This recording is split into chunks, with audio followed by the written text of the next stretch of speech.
4 سال پہلے میری زندگی میں وہ آیا۔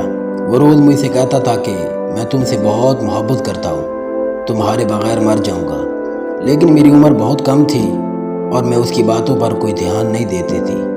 یوں ہی پتہ نہ چلا 2 سال گزر گئے، لیکن اس نے مجھے برباد کرنے کی پوری کوشش جاری رکھی، اور پھر ایک دن یوں ہوا کہ مجھے اس سے پیار ہو گیا۔ میں نے یہ بات اپنے گھر میں کی، اس لیے وہ ہمارے گھر آنے جانے لگا۔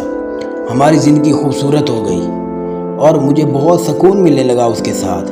پھر ایک دن میں نے اسے کہا کہ ہم کب تک ایسے رہیں گے یار، اب ہمیں شادی کر لینی چاہیے۔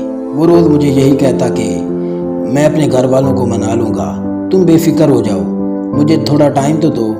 اور یوں ہی انتظار کرتے کرتے 1 سال گزر گیا۔ ہمارے درمیان وہ سب کچھ ہو چکا تھا جو شادی کے بعد ہونا تھا۔ اچانک اس نے ہمارے گھر آنا بند کر دیا اور بات کرنا بھی بہت کم کر دی۔ میں روزانہ روتی رہتی اور یہاں تک کہ میں ذہنی مریضہ بن چکی تھی۔ میں روز اسے بات کرنے کے لیے منایا کرتی اور اس سے وجہ پوچھتی کہ لیکن اس کی صحت پر کوئی اثر نہیں پڑتا تھا، بلکہ اس نے مجھے برباد کرنے کا سوچا ہوا تھا، اور اس نے مجھے کئی حد تک برباد کر بھی دیا تھا۔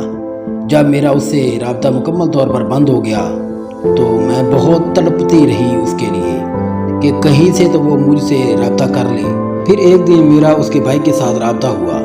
اس نے مجھے بتایا کہ اس کی 2 مہینے بعد شادی ہے۔ وہ محبت تو اپنی کزن سے کرتا ہے۔ یہ سن کر میرے پاؤں تلے جیسے زمین نکل گئی، جیسے کہ میری زندگی میں اندھیرا ہی اندھیرا ہو گیا ہو۔ اس نے مجھ سے میرے اپنے چھین لیے اور میری خوشیاں مجھ سے چھین کر چلا گیا، اور میں آج یہ سوچ کر بہت روتی ہوں کہ بہت بڑا اداکار تھا وہ۔ اس نے اپنی اداکاری سے بڑے پیار سے ایک معصوم دل سے کھیلا۔ کوئی مجھے بد کردار کہہ کے آگے بڑھ گیا۔ آج عالم یہ ہے کہ سب مجھ سے نفرت کرتے ہیں، یہاں تک کہ میں خود اپنے آپ سے نفرت کرتی ہوں۔ میں سارا دن ہنسنے مسکرانے والی لڑکی رات کو روتے ہوئے سوتی ہوں، لیکن مجھے میرے اللہ پر پورا یقین ہے وہ خود اسے تباہ و برباد کرے گا۔ وہ مجھے برباد کر کے کسی اور کے ساتھ اپنا گھر نہیں آباد کر سکے گا۔ وہ کہتے ہیں کہ محبت میں کبھی بد دعائیں نہیں دی جاتی، لیکن جب ہر حد پار ہو جائے اور زندگی برباد ہو جائے، جب جینے کی کوئی آس نہ بچے، تو دل سے خود بخود بد دعائیں نکلتی ہیں۔ مجھے یقین ہے کہ مکافات عمل اسے تباہ و برباد کرے گا۔